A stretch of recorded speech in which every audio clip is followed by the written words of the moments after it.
ಇದ್ದೀರಾ ಏಷ್ಯಾನೆಟ್ ಸುವರ್ಣ ನ್ಯೂಸ್. ನಾನು ಪ್ರಗತಿ ಜೈರಾಮ್.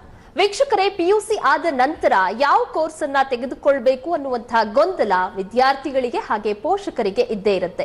ಯಾವ ಕೋರ್ಸ್ ಅನ್ನ ತೆಗೆದುಕೊಂಡ್ರೆ ಉತ್ತಮ ಭವಿಷ್ಯವನ್ನ ನಮ್ಮದಾಗಿಸಿಕೊಳ್ಬೇಕು, ಯಾವ ಕಾಲೇಜನ್ನ ಆಯ್ಕೆ ಮಾಡಿಕೊಂಡ್ರೆ ಉತ್ತಮವಾದಂತಹ ಸೌಲಭ್ಯಗಳು ಸಿಗುತ್ತೆ ಅನ್ನುವಂತಹ ದೊಡ್ಡ ಪ್ರಶ್ನೆಗಳೇ ಎದ್ದಿರುತ್ತೆ.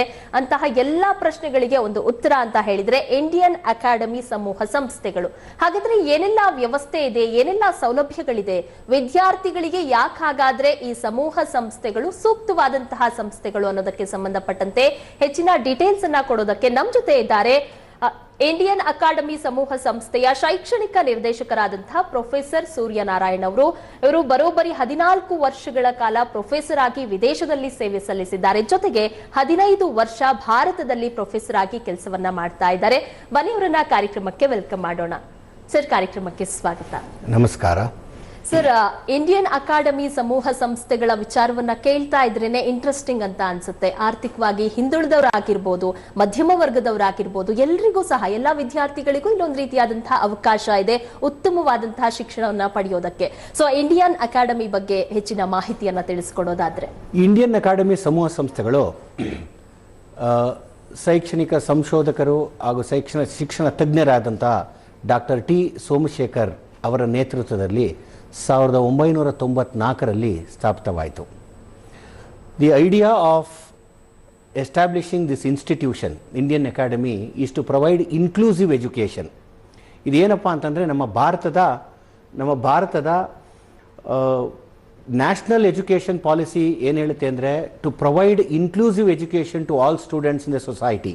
ಅಂದರೆ ಬೇರೆ ಬೇರೆ ವರ್ಗಗಳು, ಹಿಂದುಳಿದ ವರ್ಗದವರು, ಆರ್ಥಿಕವಾಗಿ ಹಿಂದುಳಿದವರು, ಇಂಥ ಎಲ್ಲರನ್ನೂ ಸೇರಿಸ್ಕೊಂಡು ಸಮಾನವಾದ ಶಿಕ್ಷಣವನ್ನು ಕೊಡುವುದಕ್ಕೆ ನಾವು ನಮ್ಮ ದೇಶ, ನಮ್ಮ ಇಂಡಿಯನ್ ಅಕಾಡೆಮಿ ಸಂಸ್ಥೆಗಳು ಪ್ರಾರಂಭ ಆಗಿದ್ದೇ ಈ ಉದ್ದೇಶದಿಂದ. ಸೊ ಹಾಗಾಗಿ ನಮ್ಮಲ್ಲಿ ಬೇರೆ ಬೇರೆಯಾದ ಕೋರ್ಸ್ಗಳು, ಟೋಟಲಿ 27 ಪ್ರೋಗ್ರಾಮ್ಸ್ನ ನಾವು ಆಫರ್ ಮಾಡ್ತೀವಿ. ಅದರಲ್ಲಿ 14 UG ಪ್ರೋಗ್ರಾಮ್ಗಳು ಅಂದರೆ under graduate studies, post graduate ಸ್ಟಡೀಸಲ್ಲಿ 13 ಪ್ರೋಗ್ರಾಮ್ಗಳನ್ನು ಈ ಸಂಸ್ಥೆಯು ಬೇರೆ ಬೇರೆ ಸ್ಟ್ರೀಮ್ಸ್ ಅಂದರೆ ಸೈನ್ಸ್ ಆಗಲಿ, ಕಾಮರ್ಸ್ ಆಗಲಿ, ಹ್ಯುಮ್ಯಾನಿಟೀಸ್ ಆಗಲಿ, ಸೈಕಾಲಜಿ ಆಗಲಿ, ನರ್ಸಿಂಗ್, ಇಂಥ ಬೇರೆ ಬೇರೆ ಕೋರ್ಸ್ಗಳನ್ನು ಜನರಿಗೆ ಕೊಡ್ತಾ ಬಂದಿದೆ. ನಮ್ಮ ಸಂಸ್ಥೆಯಲ್ಲಿ ಸುಮಾರು 2500ಕ್ಕೂ ಹೆಚ್ಚು ವಿದ್ಯಾರ್ಥಿಗಳು ಬೇರೆ ಬೇರೆ ಕೋರ್ಸ್ಗಳಲ್ಲಿ, ಬೇರೆ ಬೇರೆ ಪ್ರೋಗ್ರಾಮ್ಗಳಲ್ಲಿ ವ್ಯಾಸಂಗ ಮಾಡ್ತಾ ಇದ್ದಾರೆ. ಇವರು ಬೇರೆ ಬೇರೆ ಆರ್ಥಿಕ ಸ್ಥಿತಿಗತಿಗಳಿಂದ ಹಿನ್ನೆಲೆಯಲ್ಲಿ ಬಂದಂಥವರು ಮತ್ತು ಬೇರೆ ರಾಜ್ಯಗಳಿಂದ ಬಂದಂಥವರು, ಇನ್ನು ಕೆಲವು ಕೋರ್ಸ್ಗಳಲ್ಲಿ ಬೇರೆ ದೇಶದಿಂದ ಬಂದಂಥವರು ನಮ್ಮಲ್ಲಿ ವ್ಯಾಸಂಗ ಮಾಡ್ತಿದ್ದಾರೆ. ಈ ಸಂಸ್ಥೆಯು UGC ಕಾಯ್ದೆಯಡಿ ರಿಜಿಸ್ಟರ್ ಆಗಿರುವಂಥ ಒಂದು ಸಂಸ್ಥೆ. ಮತ್ತು ಇದು ಡಿಗ್ರಿ ಕಾಲೇಜ್ ಬಗ್ಗೆ ಮಾತಾಡೋದಾದರೆ ಇದು ಸ್ವಾಯತ್ತ ಸಂಸ್ಥೆ. ಅಂದರೆ ನಮ್ಮದೇ ಆದಂಥ ಫ್ರೀಡಮ್ ಅಥವಾ ಸ್ವಾತಂತ್ರ್ಯ ಕರಿಕ್ಯುಲಮ್ ಡಿಸೈನಲ್ಲಿ ಅಥವಾ ನಾವು ಏನು ಕರಿಕ್ಯುಲಮ್ನ ಕೊಡಬೇಕು ಸ್ಟೂಡೆಂಟ್ಸ್ಗೆ ಅನ್ನೋದನ್ನು ಡಿಸೈನ್ ಮಾಡೋದು ನಮ್ಮ ಸಂಸ್ಥೆಯಲ್ಲೇ ಮಾಡಲಾಗುತ್ತದೆ. ನಮ್ಮಲ್ಲೇ we have our own board of studies. ಆ ಬೋರ್ಡ್ ಆಫ್ ಸ್ಟಡೀಸಲ್ಲಿ ವಿ ಹ್ಯಾವ್ ಎಕ್ಸ್ಪರ್ಟ್ಸ್, ಶಿಕ್ಷಣ ತಜ್ಞರು ಇರ್ತಾರೆ, ಇಂಡಸ್ಟ್ರಿಯಿಂದ ತಜ್ಞರು ಬಂದಿರ್ತಾರೆ, ನಮ್ಮ ಹಳೆಯ ವಿದ್ಯಾರ್ಥಿಗಳು ಬಂದಿರ್ತಾರೆ, ನಮ್ಮಲ್ಲೇ ಇರುವಂಥ ಸೀನಿಯರ್ ಪ್ರೊಫೆಸರ್ಸು ಎಲ್ಲರೂ ಕೂತ್ಕೊಂಡು ಆನ್ ದ ಬೋರ್ಡ್ ಆಫ್ ಸ್ಟಡೀಸಲ್ಲಿ ನಮಗೆ ಏನು ಬೇಕು ಈಗ ಈ ವಿದ್ಯಾರ್ಥಿಗಳಿಗೆ ಈ what is the need of the hour in the industry, ಅದನ್ನು ನಾವು ಮೈಂಡಲ್ಲಿ ಇಟ್ಕೊಂಡು ಒಂದು ಸರ್ವೆ ಮಾಡಿ ನಾವೆಲ್ಲರೂ ಕೂತ್ಕೊಂಡು ಒಂದು ಒಳ್ಳೆಯ ಕರಿಕ್ಯುಲಮ್ನ ಡೆವಲಪ್ ಮಾಡ್ತೀವಿ. ಇದು ನಾವು ಸ್ವಾಯತ್ತ ಸಂಸ್ಥೆ ಆದ್ರಿಂದ ನಮಗೆ ಈ ಫ್ರೀಡಮ್ ಇರುತ್ತೆ. ನಾವು ಪ್ರತಿ ಒಂದು ವರ್ಷವೂ ಬೋರ್ಡ್ ಆಫ್ ಸ್ಟಡೀಸ್ ಮಾಡಿ ಅದರಲ್ಲಿ ಬೇಕಾದ ಚೇಂಜಸ್ಗಳನ್ನು ತಂದು ಇಂಡಸ್ಟ್ರಿ ಡಿಮ್ಯಾಂಡ್ಗೆ ಕೇಟರ್ ಮಾಡೋ ಹಾಗೆ ನಾವು ಸಿಲೆಬಸ್ನ ಮಾಡಿ ಮೌಲ್ಯಾಧಾರಿತ ಕೋರ್ಸ್ಗಳನ್ನು ಅಂದರೆ ವ್ಯಾಲ್ಯೂ ಆ್ಯಡೆಡ್ ಪ್ರೋಗ್ರಾಮ್ಸ್ನ ಸಾಕಷ್ಟು ಇನ್ಕ್ಲೂಡ್ ಮಾಡಿರ್ತೀವಿ. ಉದಾಹರಣೆಗೆ ಇವಾಗ BCom ಅಂತ ಒಂದು ಕೋರ್ಸ್ ತಗೊಂಡ್ರೆ, ಈಗ ಹಳೆ BCom ಅಲ್ಲ, ಇದು ಹೊಸ BCom ವಿತ್ ರಿಫರ್ಬಿಶ್ಡ್ ಥಿಂಗ್ಸ್. ಅಂದರೆ ಇದರಲ್ಲಿ ನಾವು ಪವರ್ ಬಿಸ್ನೆಸ್ ಅನಾಲಿಟಿಕ್ಸ್ ಆಗಲಿ, ಟ್ಯಾಲಿ ಆಗಲಿ, ಇದನ್ನೆಲ್ಲವೂ ನಾವು ಇನ್ಕ್ಲೂಡ್ ಮಾಡಿ ಸ್ಟೂಡೆಂಟ್ಸ್ಗೆ ಅದೇ ಕಾಸ್ಟಲ್ಲಿ ಕೊಡ್ತೀವಿ. ಅದೇ ನಮ್ಮ ಉದ್ದೇಶ. ಸರ್, ಇಂಡಿಯನ್ ಅಕಾಡೆಮಿ ಸಮೂಹ ಸಂಸ್ಥೆಗಳು ಯಾಕಿಷ್ಟು ಫೇಮಸ್ ಆಗಿದೆ ಅನ್ನೋದ್ರ ಬಗ್ಗೆ ಮಾಹಿತಿಯನ್ನ ತಿಳಿಸ್ಕೊಟ್ರಿ. ಹೀಗಾಗಿನೇ ಇಂಡಿಯನ್ ಅಕಾಡೆಮಿ ಸಮೂಹ ಸಂಸ್ಥೆಗಳಿಗೆ ಹೆಚ್ಚಿನ ವಿದ್ಯಾರ್ಥಿಗಳು ಸಹ ಬಂದು ಜಾಯಿನ್ ಆಗ್ತಾ ಇರೋದು. ಸಾಕಷ್ಟು ಪೋಷಕರಿಗೆ ಒಂದು ಪ್ರಶ್ನೆ ಇರುತ್ತೆ, ಸೆಕೆಂಡ್ PUC ಮುಗಿದಿದೆ ಮಗ ಅಥವಾ ಮಗಳದು, ಮುಂದೆ ಏನ್ ಕೋರ್ಸ್ಗಳನ್ನ ಮಾಡಬೇಕಾಗತ್ತೆ ಅನ್ನುವಂತ ಸಾಕಷ್ಟು ಪ್ರಶ್ನೆಗಳಿರುತ್ತೆ. ಅಂತಹ ವಿದ್ಯಾರ್ಥಿಗಳಿಗೆ, ಅಂತಹ ಪೋಷಕರಿಗೆ ಏನ್ ಸಜೆಷನ್ ಕೊಡ್ತೀರಾ? ಹಾಗಾದ್ರೆ ನೀವು ಯಾವೆಲ್ಲ ಕೋರ್ಸ್ಗಳಿದೆ ನಿಮ್ಮಲ್ಲಿ, ಯಾವ್ದನ್ನ ಕೋರ್ಸ್ ಅನ್ನ ಆಯ್ಕೆ ಮಾಡ್ಕೊಂಡ್ರೆ ವಿದ್ಯಾರ್ಥಿಗಳು ಉತ್ತಮವಾದಂತಹ ಭವಿಷ್ಯವನ್ನ ಕಟ್ಟಿಕೊಳ್ಳಬಹುದು ಅಂತ? ಪೇರೆಂಟ್ಸ್, ಪೋಷಕರು ಅಥವಾ ವಿದ್ಯಾರ್ಥಿಗಳಲ್ಲಿ ಒಂದು ಆಲ್ವೇಸ್ ಒಂದು ಆತಂಕ ಇರುತ್ತೆ. ಏನಂತಂದರೆ ನಾನು ಮೆಡಿಕಲ್ಲೇ ಮಾಡಬೇಕು, ಇಂಜಿನಿಯರಿಂಗೇ ಮಾಡಬೇಕು ಅಂತ. ಹಾಗೇನಿಲ್ಲ. ಈಗ ಪೂರಕ ವಿದ್ಯಾರ್ಥಿಗಳು, ಈಗ ನಮ್ಮ ಸಪ್ಲಿಮೆಂಟರಿ ಸ್ಟೂಡೆಂಟ್ಸ್ ಹು have return the PUC examinations results ಬರ್ತಾ ಇದೆ, ಇವ್ರಿಗೂ ಸಾಕಷ್ಟು ಅವಕಾಶಗಳಿರುತ್ತೆ. ಈಗ ಸಾಕಷ್ಟು ಹೊಸ ಹೊಸ ಕೋರ್ಸ್ಗಳು ಬಂದಿದೆ.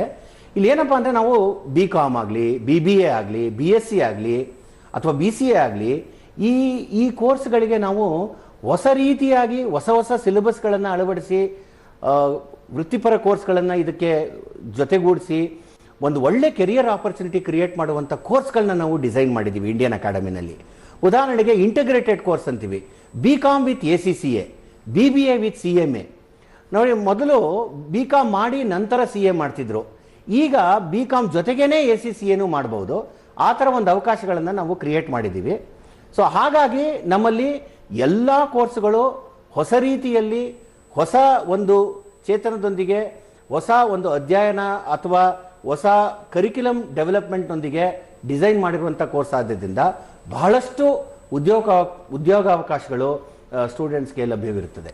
ಸರ್, ಪ್ರಸ್ತುತವಾಗಿರುವಂತಹ ಶಿಕ್ಷಣ ವ್ಯವಸ್ಥೆಯಲ್ಲಿ ರಾಷ್ಟ್ರೀಯ ಶಿಕ್ಷಣ ನೀತಿ ಅನ್ನೋದು ಎಷ್ಟು ಸಹಾಯ ಮಾಡ್ತಾ ಹೋಗುತ್ತೆ ಪ್ರತಿಯೊಂದು ವಿದ್ಯಾರ್ಥಿಗೂ ಸಹ ಅಂತ?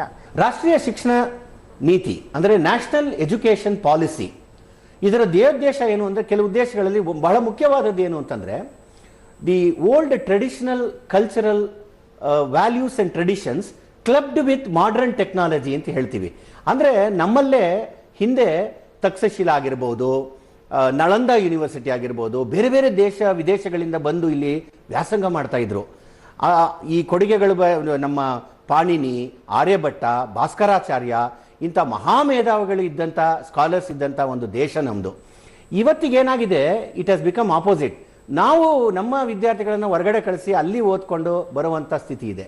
ಹೀಗಾಗಿ ನ್ಯಾಷನಲ್ ಎಜುಕೇಷನ್ ಪಾಲಿಸಿ ಅಂದರೆ ರಾಷ್ಟ್ರೀಯ ಶಿಕ್ಷಣ ನೀತಿ ಅಡಿಯಲ್ಲಿ ನಮ್ಮ ಉದ್ದೇಶ ಏನಂತಂದರೆ, the traditional cultural systems including the language, ಭಾಷೆಗಳನ್ನು ನಾವು ಕಾಪಾಡ್ಕೋಬೇಕು.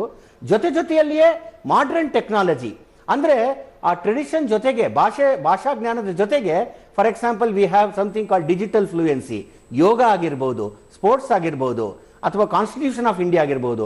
ಇಂಥ ಒಂದು ವಿಷಯಗಳು ಪ್ರತಿಯೊಬ್ಬ ವಿದ್ಯಾರ್ಥಿಗೂ ಅತ್ಯವಶ್ಯಕ. ಈಗ for example A student who studies science, ಅವನು ಯೋಗ ಮಾಡಬೇಕು, ಜೊತೆಲಿ ಕಾನ್ಸ್ಟಿಟ್ಯೂಷನ್ ಆಫ್ ಇಂಡಿಯಾನೂ ಓದಬೇಕು. Similarly A student who studies commerce, ಅವರು ಅಷ್ಟೇ ಯೋಗನೂ ಮಾಡಬೇಕು, ಸ್ಪೋರ್ಟ್ಸು ಆಡಬೇಕು, NCCನೂ ಓದಬೇಕು, ಜೊತೆಲಿ ಅವರು ರೆಗ್ಯುಲರ್ ಸ್ಟಡೀಸು ಮಾಡಬೇಕು. ಸೊ ಇದು ಒಂಥರ ಇಂಟಗ್ರೇಟೆಡ್ ಮತ್ತೆ ಸ್ಕಿಲ್ ಡೆವಲಪ್ಮೆಂಟ್ ಫೋಕಸ್.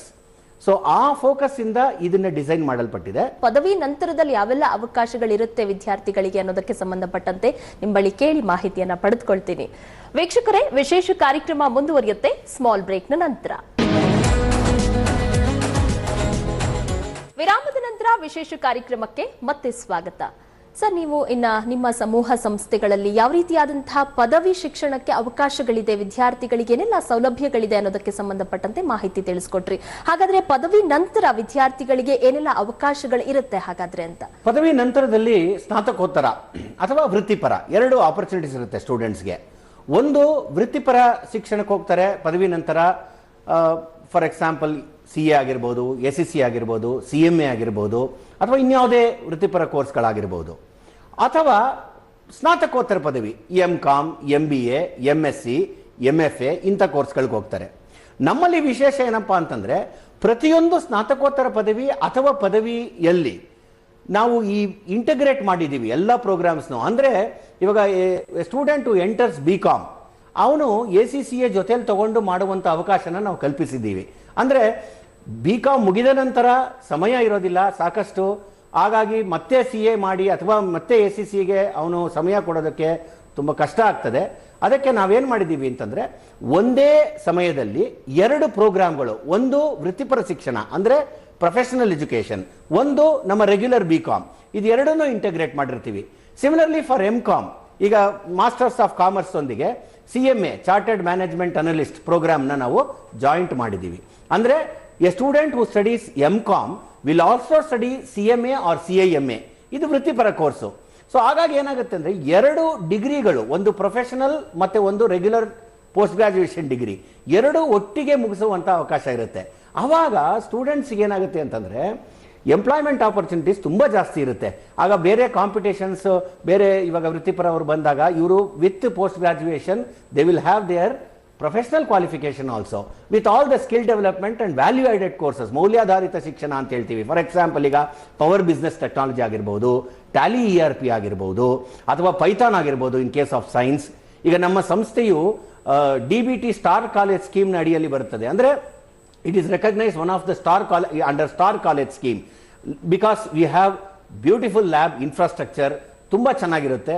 ಸೊ ಹಾಗಾಗಿ ಈ ತರ ಮೌಲ್ಯಾಧಾರಿತ ಕೋರ್ಸ್ಗಳನ್ನ ನಾವು ಸರ್ಟಿಫಿಕೇಶನ್ಸ್ ಮಾಡೋದ್ರಿಂದ ಒಂದು ಯುದ್ಧಕ್ಕೆ ಸೈನಿಕ ಯಾವ ತರ ಅವನು ಎಲ್ಲ ಶಸ್ತ್ರಾಸ್ತ್ರಗಳನ್ನು ರೆಡಿ ಮಾಡಿಕೊಂಡು ಹೋಗ್ತಾನೋ ಅದೇ ತರನೇ ಈ ಸ್ಟೂಡೆಂಟು ಪ್ರತಿಯೊಂದು ವೃತ್ತಿಪರ ಕೋರ್ಸ್ಗಳು, ವ್ಯಾಲ್ಯೂ ಆಡೆಡ್ ಕೋರ್ಸ್ಗಳು ಅವನ್ನೆಲ್ಲನೂ ತಿಳ್ಕೊಂಡು ಆ ಸರ್ಟಿಫಿಕೇಶನ್ಸ್ನ ಇಟ್ಕೊಂಡು ಜಾಬ್ ಮಾರ್ಕೆಟ್ ಅನ್ನೋ ಒಂದು ಯುದ್ಧಕ್ಕೆ ಅವನು ನಿಂತಾಗ ಡೆಫಿನೆಟ್ಲಿ ಅವನಿಗೆ, ಆ ವಿದ್ಯಾರ್ಥಿಗೆ ಅಥವಾ ವಿದ್ಯಾರ್ಥಿನಿಗೆ ಕೆಲಸ ಸಿಗುವಂಥ ಆ ಕೆರಿಯರ್ ಆಪರ್ಚುನಿಟೀಸ್ ತುಂಬ ಚೆನ್ನಾಗೇ ಇರುತ್ತೆ. PG ಕೋರ್ಸ್ಗಳ ಬಗ್ಗೆ ಮಾತನಾಡ್ತಾ ಇದ್ರಿ. PG ಕಾರ್ಯಕ್ರಮಗಳನ್ನ ಆಯ್ಕೆ ಮಾಡ್ಕೊಳ್ತಾರೆ ಸಾಕಷ್ಟು ವಿದ್ಯಾರ್ಥಿಗಳು. ತುಂಬಾ ಯೋಚನೆ ಮಾಡಿ ಆಯ್ಕೆ ಮಾಡ್ಕೊಳ್ಬೇಕಾಗತ್ತೆ.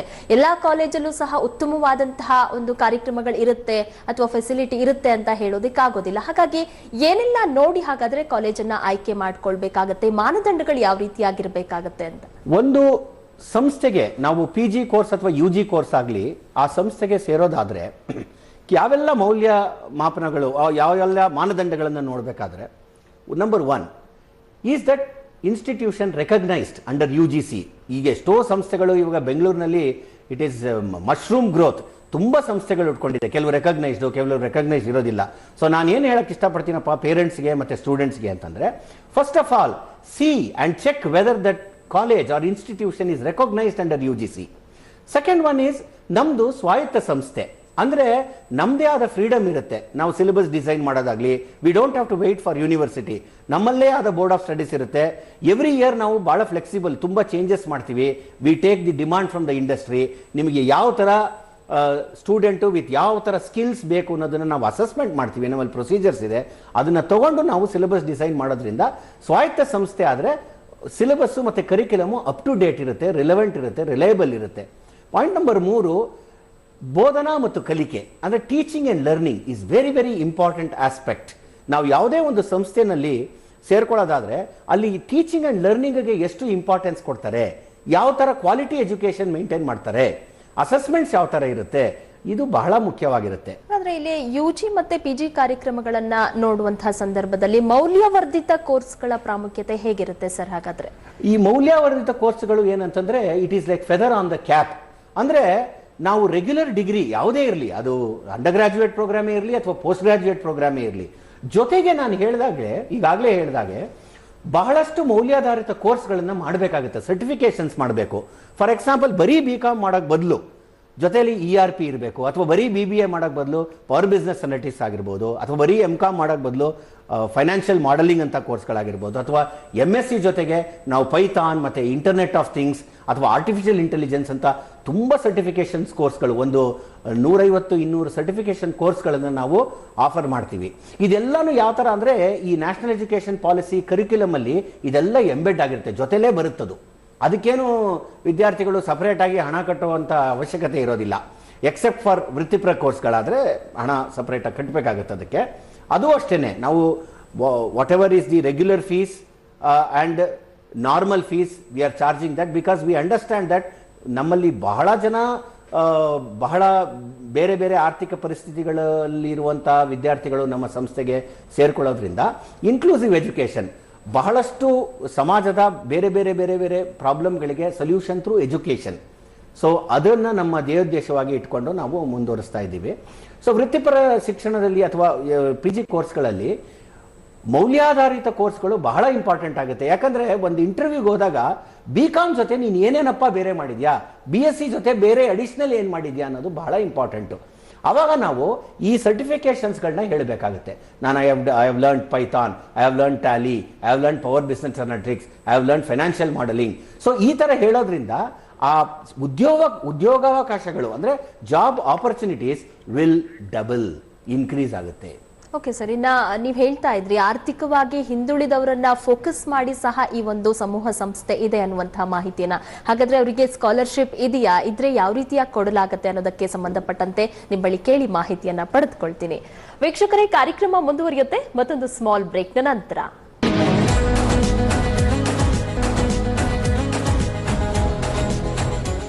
ವಿರಾಮದ ನಂತರ ವಿಶೇಷ ಕಾರ್ಯಕ್ರಮಕ್ಕೆ ಮತ್ತೊಮ್ಮೆ ಸ್ವಾಗತ. ಇನ್ನು ಸರ್, ನೀವು ಆರಂಭದಲ್ಲಿ ಹೇಳ್ತಾ ಇದ್ರಿ, ಬ್ರೇಕ್ಗೆ ಮುಂಚಿತವಾಗ್ಲೂ ಸಹ ಹೇಳ್ತಾ ಇದ್ರಿ, ಆರ್ಥಿಕವಾಗಿ ಹಿಂದುಳಿದವರು ಸಾಕಷ್ಟು ವಿದ್ಯಾರ್ಥಿಗಳು ಬಂದು ಜಾಯಿನ್ ಆಗ್ತಾರೆ ನಮ್ಮಲ್ಲಿ, ಅಂತವರನ್ನ ಸಹ ನಾವು ಫೋಕಸ್ ಮಾಡ್ತೀವಿ ಅನ್ನುವಂಥ ಮಾತನ್ನ. ಹಾಗಾದ್ರೆ ಅವರಿಗೆ ವಿದ್ಯಾರ್ಥಿ ವೇತನ ಅಂತ ಏನಾದ್ರೂ ಸಿಗುತ್ತಾ? ಯಾವ ರೀತಿ ಸಿಗುತ್ತೆ ಹಾಗಾದ್ರೆ, ಸಿಕ್ಕರೆ ಅಂತ? ಇಲ್ಲಿ ಒಂದು ಅರ್ಥ ಮಾಡ್ಕೊಳ್ಬೇಕು ನಾವು, ಈ students who are highly meritorious, ಅವರನ್ನ ನಾವು ತಕೊಂಡು ಅವರನ್ನ ಮತ್ತೆ ಮೆರಿಟೋರಿಯಸ್ ಮಾಡೋದ್ರಲ್ಲಿ ಅಂತ ಒಂದು ದೊಡ್ಡ ಅರ್ಥ ಇಲ್ಲ, ನನ್ನ ಒಂದು ಇದು ವಿವರಣೆ, ಇದು ಎಕ್ಸ್ಪ್ಲನೇಷನ್ ಇದಕ್ಕೆ. ಆದರೆ ನಾವು ಏನು ಮಾಡ್ತೀವಪ್ಪ ಅಂದರೆ, students who are average performers, ಅವರನ್ನು ತಗೊಂಡು ಅವರನ್ನು ನಾವು ಚೆನ್ನಾಗಿ ಪ್ರಿಪೇರ್ ಮಾಡಿ ಅವರನ್ನು ಎಂಪ್ಲಾಯ್ಮೆಂಟ್ ಮಾರ್ಕೆಟಿಗೆ ಕಳಿಸುವಂಥ ಕೆಲಸಗಳನ್ನು ನಾವು ಮಾಡ್ತೀವಿ. ಮತ್ತು ಆರ್ಥಿಕವಾಗಿ ಹಿಂದುಳಿದಂಥ ಸಾಕಷ್ಟು ನಾವು ಸ್ಕಾಲರ್ಶಿಪ್ ಪ್ರೋಗ್ರಾಮ್ಸ್ ಇದೆ ನಮ್ಮಲ್ಲಿ. ಆರ್ಥಿಕವಾಗಿ ಹಿಂದುಳಿದವ್ರಿಗೆ ವಿಮೆನ್ ಚೈಲ್ಡ್ ಸ್ಕಾಲರ್ಶಿಪ್ ಅಂತ ಕೊಡ್ತೀವಿ, ಅಥವಾ ಮೆರಿಟ್ ಸ್ಕಾಲರ್ಶಿಪ್ ಅಂತ ಕೊಡ್ತೀವಿ. ಅದಕ್ಕೆ ಆದಂಥ ಮಾನದಂಡಗಳಿವೆ. ಈಗ ಫಾರ್ ಎಕ್ಸಾಂಪಲ್ ಸ್ಟೂಡೆಂಟ್ಸ್, ನಾವು ಟ್ರಾನ್ಸ್ಕ್ರಿಪ್ಟ್ ನೋಡ್ತೀವಿ, ಅಡ್ಮಿಷನ್ ಟೈಮಲ್ಲಿ ಆ ಸ್ಟೂಡೆಂಟ್ಸು ನಮಗೆ ಟ್ರಾನ್ಸ್ಕ್ರಿಪ್ಟ್ ಕೊಟ್ಟು ಮತ್ತು ಜೊತೆಲಿ ಅದಕ್ಕೆ ಬೇಕಾದಂಥ ದಾಖಲೆಗಳನ್ನು ಅವರು ನಮಗೆ ಕೊಟ್ಟಿದ್ದೇ ಆದಲ್ಲಿ ಆರ್ಥಿಕವಾಗಿ ಅವರಿಗೆ ಸಹಾಯವನ್ನು ಡೆಫಿನೆಟ್ ಆಗಿ ಸಂಸ್ಥೆಯ ಚೇರ್ಮನ್ ಅವರು, ಅಧ್ಯಕ್ಷರಾದ ಸೋಮಶೇಖರ್ ಅವರು ಬಹಳ ದೊಡ್ಡ ಕಾರ್ಯಕ್ರಮಗಳನ್ನು ಮಾಡ್ತಿದ್ದಾರೆ. ಸ್ಕಾಲರ್ಶಿಪ್ ಸ್ಕೀಮ್ಸ್ ಇದೆ ಕಾಲೇಜಿನಲ್ಲಿ. ಬಟ್ ಅದನ್ನು ದಾಖಲೆಯನ್ನು ನೋಡಿ ನಾವು ನಿರ್ಧರಿಸಬೇಕಾಗುತ್ತೆ, ಎಷ್ಟು ಆರ್ಥಿಕವಾಗಿ ಅವರಿಗೆ ಸಹಾಯ ಮಾಡ್ಬೋದು, ಯಾವ ರೀತಿ ಸಹಾಯ ಮಾಡ್ಬೋದು ಅನ್ನೋದನ್ನು ನಾವು ಅಲ್ಲಿ ನಿರ್ಧರಿಸಬೇಕಾಗುತ್ತೆ. But definitely people should come and talk to us. Parents ಬಂದು ಮಾತಾಡಬೇಕು, ಸ್ಟೂಡೆಂಟ್ಸ್ ಬಂದು ಮಾತಾಡಬೇಕು, ನೋಡಬೇಕು ನಮ್ಮ ಸಂಸ್ಥೆನ ಯಾವ ಥರ ಇದೆ, ಏನೇನು ಕಾರ್ಯಕ್ರಮಗಳು ಮಾಡ್ತಾರೆ ಅಂತ, ಆಗಲೇ ಅವರಿಗೆ ಅರ್ಥ ಆಗೋದು. ಇನ್ನು ಸರ್, ಇಂಡಿಯನ್ ಅಕಾಡೆಮಿಯಲ್ಲಿ ನಾವು ಗಮನಿಸಿದಂತೆ ಹೊಸ ಹೊಸ ಕೋರ್ಸ್ಗಳು ಆಡ್ ಅಪ್ ಆಗ್ತಾನೆ ಇರುತ್ತೆ ವರ್ಷ ವರ್ಷ. ಈ ವರ್ಷ ಯಾವೆಲ್ಲ ಕೋರ್ಸ್ಗಳು ಆಡ್ ಆಗಿದೆ, ಜೊತೆಗೆ ಯಾವೆಲ್ಲ ಕೋರ್ಸ್ಗಳಿದೆ ಸರ್ ವಿದ್ಯಾರ್ಥಿಗಳು ಈಗ ಬಂದು ಜಾಯಿನ್ ಆಗೋದಕ್ಕೆ? ಈಗಾಗಲೇ ನಾನು ಹೇಳಿದಂತೆ 27 ಪ್ರೋಗ್ರಾಮ್ಸ್ನ ನಾವು ಆಫರ್ ಮಾಡ್ತಾ ಇದ್ದೀವಿ. 14 under graduate programmes, 13 post graduate ಪ್ರೋಗ್ರಾಮ್ಸ್ನ ಆಫರ್ ಮಾಡ್ತಾ ಇದ್ದೀವಿ. ಹೊಸ ಕೋರ್ಸ್ ಅನ್ನೋದಕ್ಕಿಂತ ಈಗ ಫಾರ್ ಎಕ್ಸಾಂಪಲ್ ನಮ್ಮಲ್ಲಿ BCom ಇತ್ತು, ಈಗ BCom ವಿತ್ ACCA ಕೊಡ್ತಾ ಇದ್ದೀವಿ. ಅಂದರೆ ಎ ಸ್ಟೂಡೆಂಟ್ ಹು ಜಾಯಿನ್ಸ್ BCom ಜೊತೆಲಿ ಅವನು ಅಥವಾ ಆ ವಿದ್ಯಾರ್ಥಿ ACCAನೂ ಮಾಡ್ಬೋದು, ಜೊತೆಲಿ 2 ಸರ್ಟಿಫಿಕೇಶನ್ನು.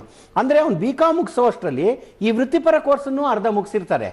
ಆವಾಗ ಎಂಪ್ಲಾಯ್ಮೆಂಟ್ ಬಿಕಮ್ಸ್ ವೆರಿ ಈಸಿ, ನಾವೇನಾಗ ಕಷ್ಟಪಡೋ ಅವಶ್ಯಕತೆ ಇರೋದಿಲ್ಲ.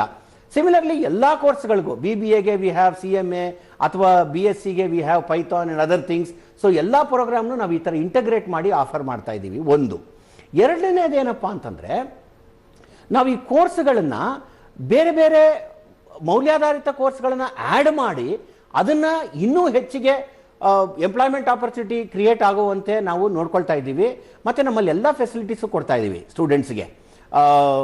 ವೃತ್ತಿಪರ ಕೋರ್ಸ್ ಆಗಲಿ, ಮೌಲ್ಯಾಧಾರಿತ ಕೋರ್ಸ್ ಆಗಲಿ. ಮತ್ತು ನಾನು ಈಗಾಗಲೇ ಹೇಳ್ದಂಗೆ ಸಿಲೆಬಸ್ನ ನಾವು ಪ್ರತಿ ವರ್ಷವೂ ಅದನ್ನು ಚೇಂಜ್ ಮಾಡ್ತಾ ಇರ್ತೀವಿ. ಪ್ರತಿ ವರ್ಷವೂ ಬೋರ್ಡ್ ಆಫ್ ಸ್ಟಡೀಸ್ ಕೂತ್ಕೊಳ್ತಾರೆ, ಅಕಾಡೆಮಿಕ್ ಕೌನ್ಸಿಲ್ ಕೂತ್ಕೊಳ್ತಾರೆ, ವಿದ್ವಾಂಸರು ಇರ್ತಾರಲ್ಲಿ, ರೆಪ್ರೆಸೆಂಟೇಟಿವ್ಸ್ ಒಂದು ಇಂಡಸ್ಟ್ರೀಸ್ ಇರ್ತಾರೆ, ನಮ್ಮ ರೆಪ್ರೆಸೆಂಟೇಟಿವ್ಸ್ ಶಿಕ್ಷಣ ತಜ್ಞರು ಇರ್ತಾರೆ. ಅವ್ರನ್ನೆಲ್ಲ ಕೂರಿಸ್ಕೊಂಡು ನಾವು ಏನು ಡಿಮಾಂಡ್ ಇದೆ, ಈ ಕೋರ್ಸ್ಗೆ ಏನು ಡಿಮಾಂಡ್ ಇದೆ, what is that you expect, what kind of skill you expect ಅಂತ ಒಂದು ರಿಕ್ವೈರ್ಮೆಂಟ್ ತಗೊಂಡು ಅದನ್ನು ಹೌ ಟು ಎಂಬೆಡ್, ಇದು ಎಂಪ್ಲಾಯಬಲ್ ಸ್ಕಿಲ್ಸ್ ಆಗಿರ್ಬೋದು, ನಾವು ಟ್ರಾನ್ಸ್ಫರಬಲ್ ಸ್ಕಿಲ್ಸ್ ಆಗಿರ್ಬೋದು, ಅಥವಾ cognitive higher order thinking skills ಆಗಿರ್ಬೋದು, ಯಾವ ಥರ ನಾವು ಎಂಬೆಡ್ ಮಾಡ್ಬೋದು ಸಬ್ಜೆಕ್ಟ್ ಸಿಲೆಬಸ್ಸಲ್ಲಿ ಅನ್ನೋದನ್ನು ನೋಡಿ ಪ್ರತಿ ವರ್ಷವೂ ನಾವು ಇದನ್ನು ಚೇಂಜ್ ಮಾಡಿ ಭಾಳ ಆಕ್ಟಿವ್ ಆಗಿಟ್ಟಿರ್ತೀವಿ, ಭಾಳ ರಿಲಯಬಲ್ ಆಗಿಟ್ಟಿರ್ತೀವಿ, ಭಾಳ ರಿಲೆವೆಂಟ್ ಆಗಿಟ್ಟಿರ್ತೀವಿ. ಓಕೆ ಸರ್, ಇನ್ನು ಸಾಕಷ್ಟು ವಿದ್ಯಾರ್ಥಿಗಳಾಗಿರ್ಬೋದು, ಪೋಷಕರಾಗಿರ್ಬೋದು, ಯಾವುದೇ ಒಂದು ಕಾಲೇಜಿಗೆ ತಮ್ಮ ಮಕ್ಕಳನ್ನ ಬಿಡ್ತಾ ಇದ್ದಾರೆ ಅಂದ್ರೆ, ಅಥವಾ ಅವ್ರ ಕಾಲೇಜಿಗೆ ಸೇರ್ತಾ ಇದ್ದಾರೆ ಅಂದ್ರೆ ಪ್ಲೇಸ್ಮೆಂಟ್ ಯಾವ ರೀತಿ ಆಗಿರುತ್ತೆ ಅಂತ ಯೋಚನೆ ಮಾಡ್ತಾರೆ. ಎಷ್ಟು ಕಂಪ್ನಿಗಳು ಬರುತ್ತೆ, ನಮಗೆ ಒಳ್ಳೆ ಪ್ಲೇಸ್ಮೆಂಟ್ ಆಗುತ್ತಾ ಅಂತ ಯೋಚನೆ ಮಾಡ್ತಾರೆ. ಪ್ಲೇಸ್ಮೆಂಟ್ಗೆ ಯಾವ ರೀತಿಯಾದಂತಹ ಅವಕಾಶ ಇದೆ ಹಾಗಾದ್ರೆ ನಿಮ್ಮ ಸಂಸ್ಥೆಯಲ್ಲಿ? ಈಗ ನಮ್ಮ ಸಂಸ್ಥೆಯಲ್ಲಿ ಎಕ್ಸ್ಕ್ಲೂಸಿವ್ ಪ್ಲೇಸ್ಮೆಂಟ್ ಡಿಪಾರ್ಟ್ಮೆಂಟ್ ಇದೆ. ಮಿಸ್ಟರ್ ಮಧುಸೂದನ್ ಅಂತ placement manager, it is headed by him. ಒಂದು 3-4 ಜನ ಕೆಲಸ ಮಾಡ್ತಾರಲ್ಲಿ.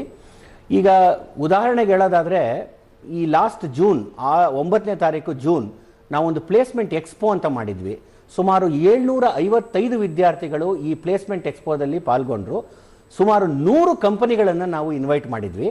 ಅದರಲ್ಲಿ ಸುಮಾರು 665 ವಿದ್ಯಾರ್ಥಿಗಳಿಗೆ ನಾವು ವಿವಿಧ ರೀತಿಯ ಪ್ಲೇಸ್ಮೆಂಟ್ ಅವಕಾಶಗಳನ್ನು ಒದಗಿಸಿಕೊಟ್ಟಿದ್ದೇವೆ. With a highest salary of package of 8.6 lakhs per annum, ಅಂದರೆ ಸುಮಾರು 71 ರಿಂದ 72,000 ರೂಪಾಯಿಗಳು ಪ್ರತಿ ತಿಂಗಳು.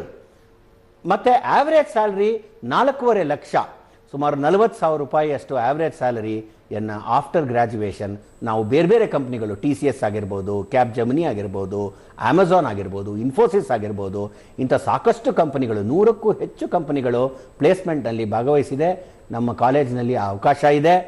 ಎಲ್ರಿಗೂ ಪ್ಲೇಸ್ಮೆಂಟ್ಸ್ ಕೊಡಿಸಿದ್ದೀವಿ. 655 ವಿದ್ಯಾರ್ಥಿಗಳಿಗೆ ಈ ಸತಿ ಪ್ಲೇಸ್ಮೆಂಟ್ ಸೌಕರ್ಯವನ್ನು ಒದಗಿಸಿಕೊಟ್ಟಿದ್ದೇವೆ. ಹಾಗಾಗಿ ಆತಂಕ ಪಡೋ ಅವಶ್ಯಕತೆ ಇಲ್ಲ. ಖಂಡಿತ ನಾವು ಮಾಡುವಂಥ ಕೋರ್ಸು, ನಮ್ಮ ಮೌಲ್ಯಾಧಾರಿತ ಕೋರ್ಸ್ಗಳು, ನಮ್ಮ ವೃತ್ತಿಪರ ಕೋರ್ಸ್ಗಳು ಇಂಟಗ್ರೇಟ್ ಆಗಿರೋದ್ರಿಂದ ಪ್ಲೇಸ್ಮೆಂಟ್ಗೆ ಬಹಳಷ್ಟು ಅವಕಾಶ ಇದೆ. ಆತಂಕ ಪಡೋದು ಬೇಡ. ಸರ್, ಇನ್ನು ಯಾವುದೇ ಒಂದು ಶಿಕ್ಷಣ ಸಂಸ್ಥೆಯಲ್ಲಿ ಉತ್ತಮವಾದಂತಹ ಶಿಕ್ಷಣವನ್ನ ವಿದ್ಯಾರ್ಥಿಗಳು ಪಡಿಬೇಕು ಅಂದ್ರೆ ಮುಖ್ಯ ಪಾತ್ರ ವಹಿಸದೆ ಫ್ಯಾಕಲ್ಟೀಸ್ ಅಂತ ಹೇಳ್ಬೋದು. ಫ್ಯಾಕಲ್ಟೀಸ್ ಬಗ್ಗೆ ತಿಳಿಸ್ಕೊಡೋದಾದ್ರೆ ಸರ್. ನಮ್ಮಲ್ಲಿ we have faculties who are highly qualified, dedicated. For example, ಬಹಳಷ್ಟು ಜನ PhD ಮಾಡ್ಕೊಂಡಿದ್ದಾರೆ, ಬಹಳಷ್ಟು ಜನ NET ಕ್ವಾಲಿಫೈಡ್ ಫ್ಯಾಕಲ್ಟಿ ಇದ್ದಾರೆ, ಬಹಳಷ್ಟು ಜನ ವಿದೇಶದಲ್ಲಿ ಕೆಲಸ ಮಾಡಿದವರು ಇದ್ದೀವಿ, ಬಹಳಷ್ಟು ಜನ ಬಹಳ ದೊಡ್ಡ ಕಾರ್ಪೊರೇಟಲ್ಲಿ ಕೆಲಸ ಮಾಡಿ ಅದರಲ್ಲಿ ಒಂದು 10-15 ವರ್ಷ ಕಾರ್ಪೊರೇಟಲ್ಲಿ ಬೇರೆ ಬೇರೆ ಹುದ್ದೆಗಳಲ್ಲಿ ಕೆಲಸ ಮಾಡಿ ಬಂದು ಈಗ ಪ್ರೊಫೆಸರ್ಸ್ಗಳಾಗಿದ್ದಾರೆ. ಒಳ್ಳೆ ಫ್ಯಾಕಲ್ಟೀಸ್ ಇದ್ದೇವೆ. And we will take care of students. And ನಮ್ಮಲ್ಲಿ ಸ್ಟೂಡೆಂಟ್ ಸೆಂಟರ್ಡ್ ಲರ್ನಿಂಗ್, ಅಂದರೆ ಆ focus is on the student. ವಿದ್ಯಾರ್ಥಿಗಳು ಕಲಿಬೇಕು, ಟೀಚರ್ಸ್ ಆಕ್ಟ್ ಆಸ್ ಫೆಸಿಲಿಟೇಟರ್ಸ್. ಅದೇ ನಮ್ಮ ನ್ಯಾಷನಲ್ ಎಜುಕೇಷನ್ ಪಾಲಿಸಿಯ ಉದ್ದೇಶವೂ ಕೂಡ. ಅಂದರೆ ಸ್ಟೂಡೆಂಟ್ಸು ಅವ್ರು ಮಾಡಬೇಕು, ಅಸೈನ್ಮೆಂಟ್ ಆಗಲಿ ಅಥವಾ ಕಲಿಕೆ ಆಗಲಿ, ಮುಖ್ಯ ಪಾತ್ರನ ಅವ್ರು ವಹಿಸ್ತಾರೆ. But faculty will support them, they will facilitate them, they will show the direction. Higher ಎಜುಕೇಷನಲ್ಲಿ ಯಾವಾಗ ನಾವು ಈ ಥರ ಒಂದು ಪ್ರಾಸೆಸ್ನ ಅಡಾಪ್ಟ್ ಮಾಡ್ಕೊಳ್ತೀವಿ, ಮತ್ತು ನಮ್ಮಲ್ಲಿ ಔಟ್ಕಮ್ ಬೇಸ್ಡ್ ಎಜುಕೇಷನ್ ಅಂತ ವಿ ಹ್ಯಾವ್ ಅಡಾಪ್ಟೆಡ್.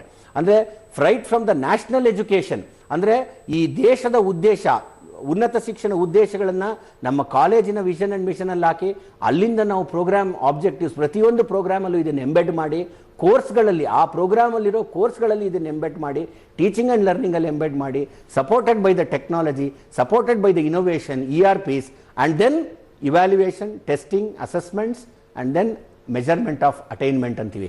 ಪ್ರತಿಯೊಬ್ಬ ಸ್ಟೂಡೆಂಟು ಯಾವ ಥರ ಅವನ ಔಟ್ಕಮ್, ಆ ಉದ್ದೇಶಗಳನ್ನು ಅಚೀವ್ ಮಾಡಿದ್ದಾನೆ ಅನ್ನೋದನ್ನು ನಾವು ಕ್ಯಾಲ್ಕುಲೇಟ್ ಮಾಡಿ ಬಹಳ meticulously we have done this at our institution.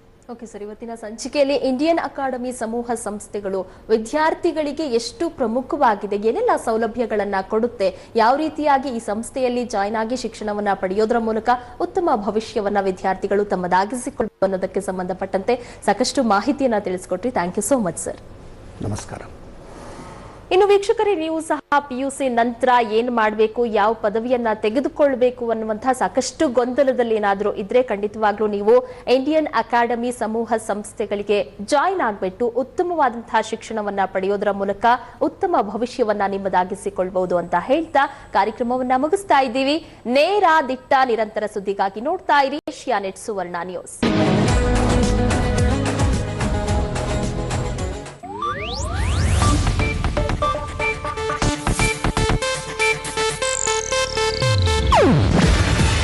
ಇದು ಏಷ್ಯಾನೆಟ್ ನ್ಯೂಸ್ ನೆಟ್ವರ್ಕ್ ಪ್ರಸ್ತುತಿ. ನೀವು ನೋಡ್ತಿದ್ದೀರಾ ಏಷ್ಯಾನೆಟ್ ಸುವರ್ಣ ನ್ಯೂಸ್.